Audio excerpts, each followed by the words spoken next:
إن الحمد لله نستعينه ونستغفره ونؤمن به ونتوكل عليه ونعوذ به من شرور أنفسنا من سيئات أعمالنا من يهديه الله فلا مضل له ومن يضلل فلا هادي له أشهد أن لا إله إلا الله وحده لا شريك له وأشهد أن سيدنا ومولانا محمدا عبده ورسوله اللهم صل وسلم وبارك عليه وعلى آله وأصحابه والتابعين لهم إلى يوم القيامة أما بعد.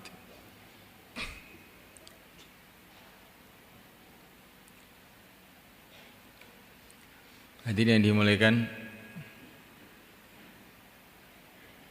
kita bersyukur kehadirat Allah Subhanahu wa taala.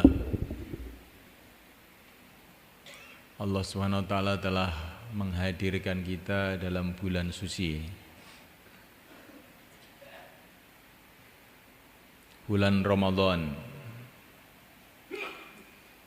yang dikatakan oleh yang mulia baginda Nabi alaihi salatu wassalam sebagai syahrun mubarak, bulan yang diberkati oleh Allah.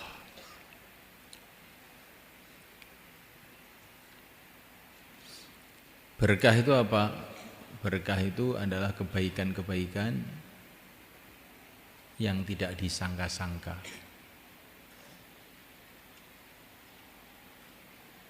yang tidak mengikuti jalur pemikiran biasanya.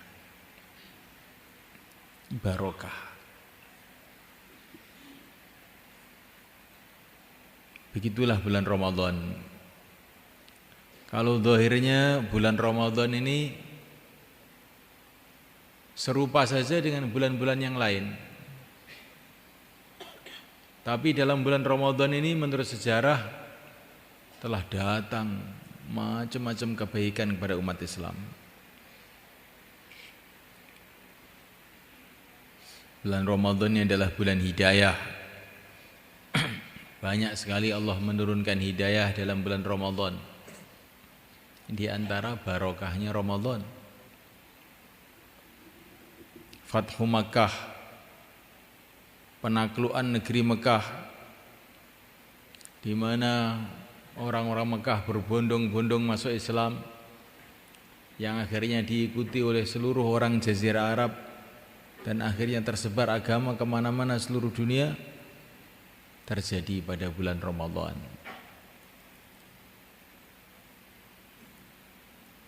Perang Badar tahun 2 Hijrah, di mana Allah telah mendatangkan macam-macam pertolongan, sehingga akibatnya banyak sekali orang kafir yang berbondong-bondong masuk Islam, termasuk orang Madinah, terjadi pada bulan Ramadan juga.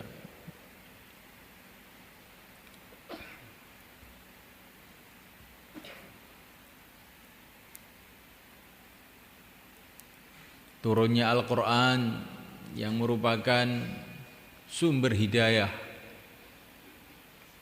satu-satunya kitab yang dijaga oleh Allah keasliannya sampai kiamat, terjadi dalam bulan Ramadan. Syahrul Ramadan alladzi unzila fihi al-Qur'an.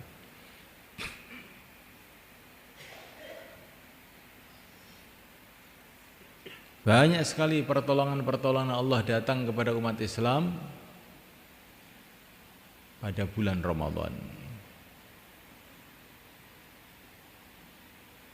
Memuliakan Allah Subhanahu wa taala, ini kalau data sejarah, belum lagi berita-berita gaib dari yang mulia Nabi Agung Muhammad SAW, bahwa dalam Ramadan ini amalan-amalan kebaikan dilipat gandakan pahalanya. Amalan-amalan sunnah dihitung seperti amalan wajib. Amalan wajib dihitung 70 kali ganda. Amal-amal sunnah dihitung seperti amal wajib. Ini perkara besar. Amal sunnah ini walaupun beribu-ribu kali tidak bisa menyamai satu amalan wajib. Tapi dalam bulan Ramadan seluruh amal sunnah dihitung seperti amal wajib. Kalau kita tahu nilainya, maka bulan Ramadan ini akan jadi bulan sunnah. Bagaimana kita hidupkan semua sunnah-sunnah yang kita tahu. Yang wajib dihitung lipat 70 kali ganda. Nah, mulaikan Allah Ta'ala dalam bulan Ramadan ini doa-doa dimakbulkan. Menurut pengalaman para ulama, banyak sekali orang-orang yang dalam Ramadan ini doa-doanya dimakbulkan. Orang dalam kesulitan dengan doanya kemudian dimudahkan.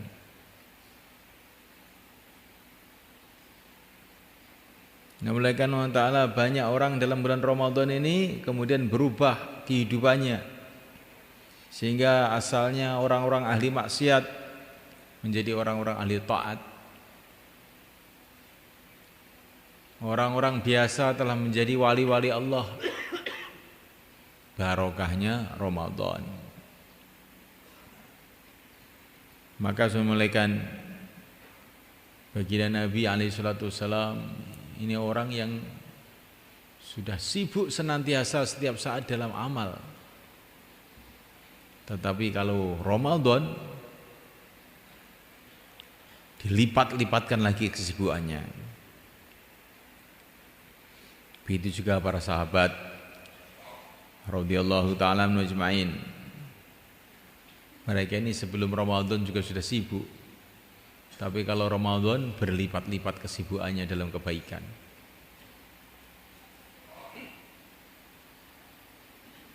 Masjid-masjid pada bulan Ramadan penuh dengan amalan-amalan. Lampu-lampu ditambah di masjid-masjid. Karena malam semalam suntuk itu tidak ada henti-hentinya orang beramal di masjid-masjid. Pada zaman para sahabat radhiyallahu ta'ala ajma'in. Terutama setelah zaman Sayyidina Umar, tambah ramai lagi karena orang Islam tambah banyak sekali. Sehingga Sayyidina Ali mengatakan rahimallahu Umar, rahimallahu Aba Hafs, ammarallahu masajidana, Allahu ammir kuburahu bin nur, nawwara Umaru masajidana, nawwarallahu qabrahu bin nur. Semoga Allah menerangi kuburnya Umar dengan cahaya, karena dia telah membuat masjid-masjid terang benderang dalam bulan Ramadan ini. Di Ramadan ini bulan yang barokah. Di barokah bagi siapa? Bagi yang memperhatikan bulan Ramadan. Hujan ini barokah bagi orang yang mau menanam padi, bagi orang yang mau memanfaatkan hujan. Tapi kalau orang tidak mau memanfaatkan hujan, ya barokahnya jadi sedikit. Bahkan bisa-bisa hujan itu mendatangkan banjir, rumahnya ambruk. Begitu juga bulan yang suci ini. Kalau kita perhatikan akan datang macam-macam kebaikan. Tapi kalau kita sepelekan, kita rendahkan, bisa-bisa bulan yang suci justru jadi malapetaka buat kita.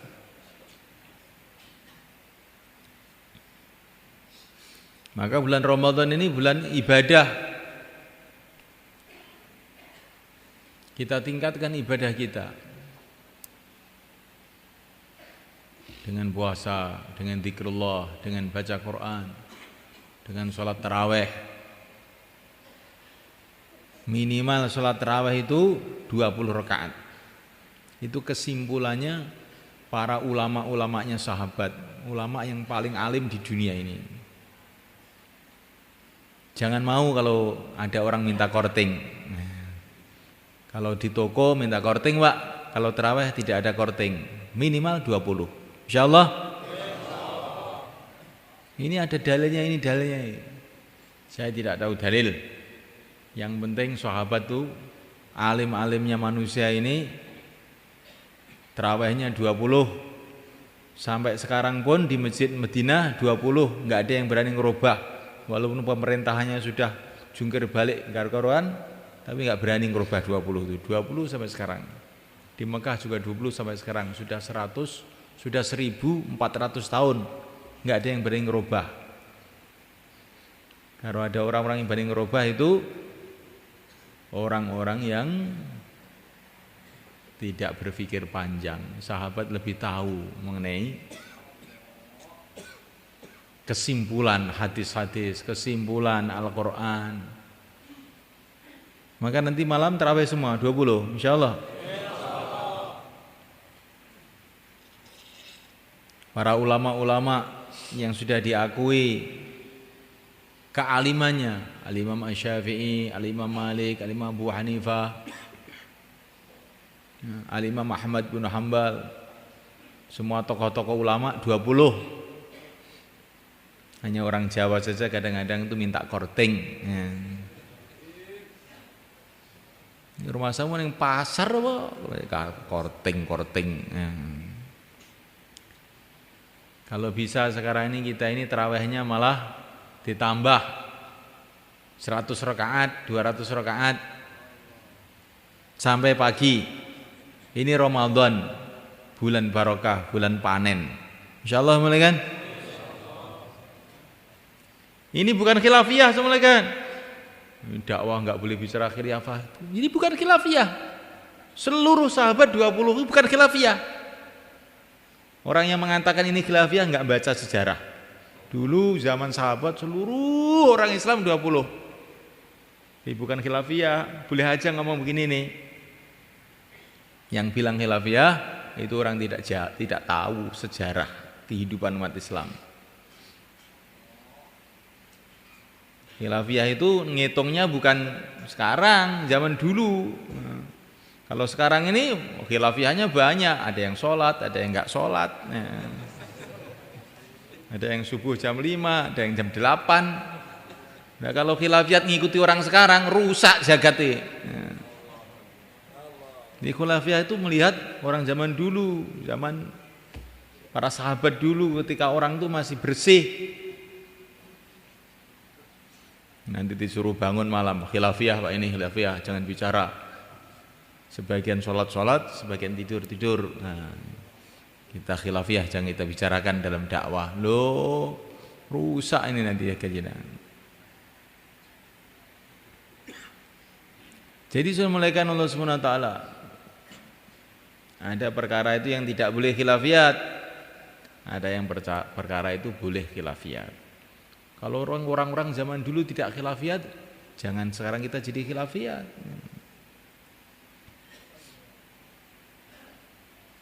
Ini sudah mufakat di Indonesia, kalau berjalan di jalan ambil kiri. Wah, ini masalah khilafiyat, wah ini kalau di tempat lain, negara lain itu kanan kok. Iya, kamu coba aja nanti kan tuabrakan. Ini di Indonesia urusan jalan di kiri itu bukan khilafiyat. Jadi semulaikan Allah Subhanahu wa taala. Ini bulan mubarak, bulan yang diberkati. Tapi berkah itu adalah datang kalau kita ini betul-betul berpegang pada agama.